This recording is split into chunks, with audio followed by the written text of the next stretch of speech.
at least one staff member of council is tasked to watching our meetings, attending our meetings, reviewing the material, because I will hear from them looking for clarification. And every once in a while, we do get a call back from the local media asking about material on our website or looking for stuff on our website. So I know last 3 months, I probably had 3 calls on that, just really website and meeting questions. But the Buffalo News itself has a lot less reporters than it used to. And a lot of them are on a per diem basis or per story basis. We are live. When I do my meeting notice, it goes to a long list of local media as well. So they're made aware of all meetings within the open meetings time frame. So they're made well aware of it in a timely fashion. All right. So I guess everybody's here. Why don't we get started? Welcome to this special meeting of the Buffalo Fiscal Stability Authority. This special meeting was called to address matters pertaining to the city of Buffalo, including a resolution on the review of the 2024-2027 financial plan as conducted at the May 17th meeting, and a review of a proposed collective bargaining agreement with the crossing guards. Excuse me. Before we begin, I request Executive Director Robe to take a roll call of the directors. Chair Olson is excused. Vice Chair Jurasek. Present. Secretary Floss. Present. Director Sanfilippo. Present. Mayor Brown. Present. And County Executive Polinkars. Present. All right, we have a quorum. Thank you. Thank you. So we'll begin. Our first item today is to address a resolution on the City of Buffalo's 2024-2027 financial plan. The review of this plan was conducted at the meeting held on May 17th in accordance with the requirements of the BFSA Act. A copy of the draft minutes from that meeting were included in your board book. Today, we have a draft resolution on this item to consider. The resolution declares the 2024-2027 financial plan to be incomplete for the following reasons. 1, the district's financial plan has not yet been completed. The resolution requires the mayor to submit this item upon completion. 2, the BFSA is unable to make a determination as to the reasonableness of certain revenue estimates, including state aid, cannabis tax revenue, and casino revenue, and requires the mayor to submit support for the underlying assumptions for those revenue estimates.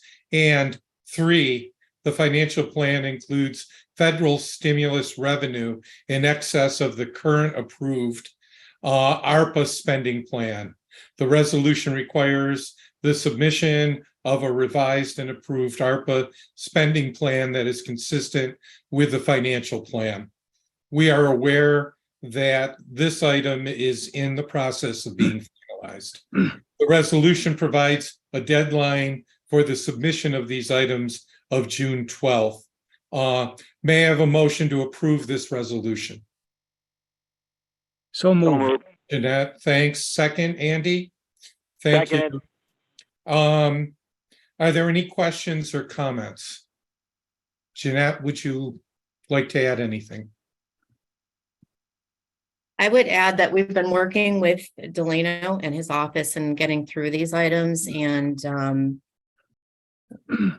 that I believe an ARPA plan is, Delano, you can correct me if I'm wrong, but I have in my mental calendar that the ARPA plan is going to be filed with council for the next council meeting, which is next week.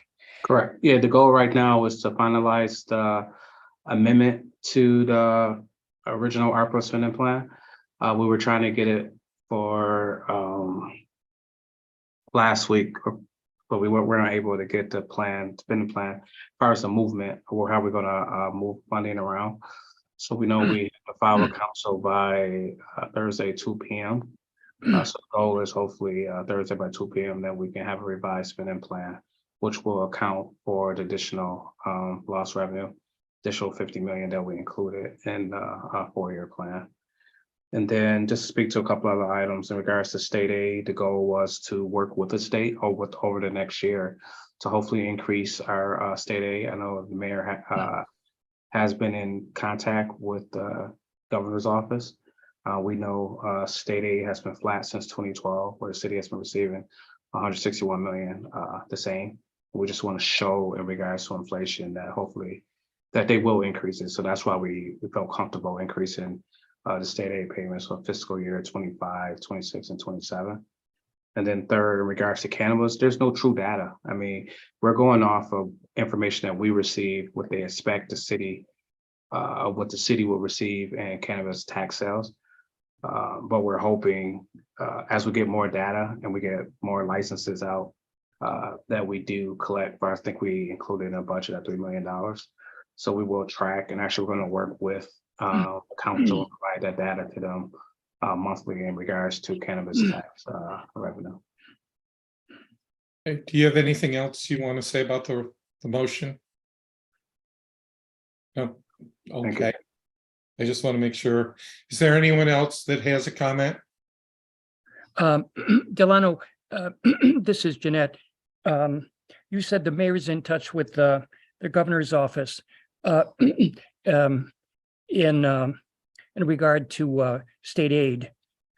Is the mayor requesting an exception to the formula or a new formula? New formula. I mean, I think a new formula and just discussion that we've been stagnant since 2012. Costs have gone up, but the amount of state aid that the city has received has been the same. So the goal is hopefully what we're trying to do is increase revenues, manage expenses at the end of the day. So if we can show the state the need for increase in state aid, that help. And we started off by increasing property tax and user fee. So that's something where we, in the past, what we've been told is that we have to do our part first to try to generate additional revenues. And we know that property tax should be the highest source of revenue for a municipality or for the city. But we've been kind of like back and forth with that in regards to increasing property taxes. But if we can get additional state aid based off the new census that just went out, and then just seeing the cost just rising, hopefully that the state do give us additional funds. And is the mayor doing that solo or in common cause with the mayors of the other big cities in the state? Well, and then that's the discussion with everything is like, do we go by ourselves or do we go with the surrounding municipalities? Yep. Right now, it's just a discussion to see, okay, what's the best approach All right. to address it. Okay, thank you. You're welcome. Yeah, I guess the problem is when we look at the 4-year financial plan, try to forecast out over the next 3 to 4 years, that we need the justification for that. And I think that you've started to put together a justification, but I think maybe we can work with you on doing a better job of putting that together so that we can be more supportive. It's a plan at the end of the day. I mean, it's going to change. It's a budget, and we're fully aware of that. So, I mean, we'll accept whatever help this group. I mean, the obvious problem is that there are rules and regs under the accounting standards to try to make sure that we forecast in at least ways that are reasonable. So I'm more than happy to sit down and talk with you about how we might do that a little bit better. So if that's helpful for you. But are there any other discussions? Any other questions? Seeing none, we can move to a vote. All those in favor of the resolution say aye. Aye. Opposed? Hearing abstentions? Okay, it passes. All right. Thank you, Mr. Delano, or Mr. Dowell, sorry, for all of that. And I'm sure we'll put everything together. I guess one last question is the 12th. You expect everything to be done by the 12th? of June? Oh, as far as responding to you guys? Yeah. Okay, I just wanted to make sure you thought that was reasonable. Okay, thank you. We can now move on to our final item of city business to review and comment on the proposed labor agreement between the city and the crossing guards. A copy of the submission and a BFSA report on the analysis of the contract was provided in your board book. The costs are minimal as the term of this agreement are very limited and they are less than $10,000 annually. Do any of the directors have any additional comments or questions on the labor contract? Jeanette, would you like to say anything about your analysis? There's very little that goes into this labor contract. It's basically bringing the crossing guards up to the living wage and providing an extra holiday for Juneteenth.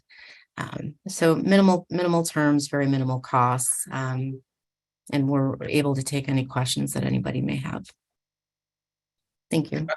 I think it's important that we live up to the statutes that have been passed by the city. I think the city can be proud of having a living wage ordinance. And I applaud the city for making sure that all of its employees at least have a minimum living wage going forward. So I'm happy to support this resolution. Can I have a motion to approve the analysis prepared by the BFSA staff? As moved. Okay, Andy, second? Second. Thank you. Are there any further questions? Hearing none, I'll move to a vote. All those in favor, say aye. Aye. Opposed? Abstentions? The motion passes. Our final thing, are there any members of the public present that would like to comment on any of the items we discussed today? I don't believe there are. So hearing none, this concludes the meeting of the Buffalo Fiscal Stability Authority. Is there a motion to adjourn? Jeanette? So moved. Okay, Andy, second. Jeanette? Don't we have to approve minutes? No, we did that. No, we. That's taken care of. that already. Yes. The minutes will be You know what? approved I'm at the sorry, next I'm full board sorry. meeting. Gotcha. I'm sorry, before we do adjourn, I just wanted to follow up on a question relative to the arrogance of the Buffalo Public School attorney relative to letting our ability to review their contracts. And I'm reading a paragraph wherein General Counsel Kuzma stated that he didn't believe that it was required that the BFSA review the contracts. And I know there was some dialogue back and forth between our attorney and him, Richard Grimm and him. And at the last sentence, it says, the legal discussion continued between the two general counsels. Is there some sort of resolution as to whether this continued misbehavior by the school district is going to be resolved at any future time? Rich, you want to?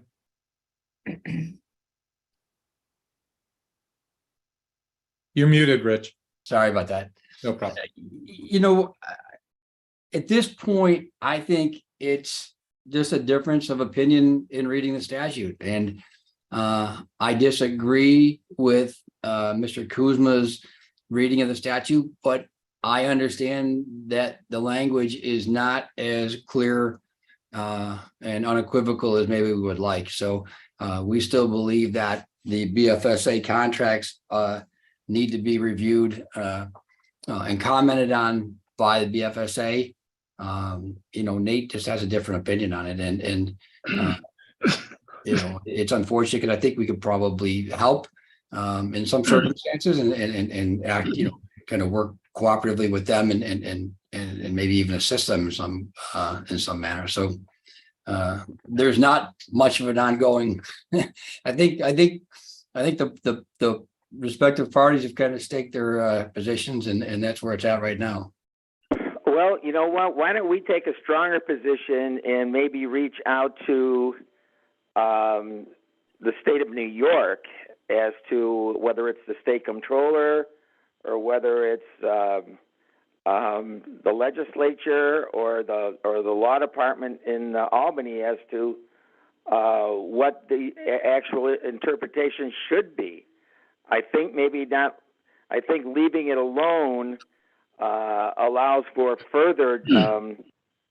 I won't say disobedience, but at least we need a clarification then on the terms of the legislation. And I don't think we should let it slide. If all the other contracts come before us, that position could be taken all the way through. And I resent the fact that that he's taken the position as well as the liberty of thinking that somehow his opinion counts. I think we should consider, this board should consider addressing it at the state level once and for all. So there is a decisive legal approach to how how they should react. So unfortunately, I don't know that there's anyone who would be in a position to render an advisory opinion or a formal opinion in either way in this point. But this is probably something we could take up in an executive session at our next regularly scheduled meeting and kind of drill down on it a little bit and have a more comprehensive discussion. Okay. I just don't think we should let it slide. I think there's an arrogance there that needs to be addressed, and we should be the ones addressing it at a higher level. Now, again, Richard, if we want to take this up at executive session, I think we have to. I don't think that we should allow this to continue. That's my position. Thank you, Andy. Any other discussion on this? So, Jeanette, maybe at the next, for the next meeting, we can have an executive session, if that's appropriate. I will add that to the agenda. Sure. Thank you. Thank you. Absolutely. Okay, any other comments before we adjourn? Seeing none, all those in favor of adjournment say aye. Aye. Opposed? We're adjourned. Thank you, everybody, for this. I'm sorry that it took a couple of meetings to get everybody together, but we all know the difficulties we have with the empty seats that we're still trying to fill on the board. So thank you. Thank you, everyone. Goodbye. Thank you. Goodbye.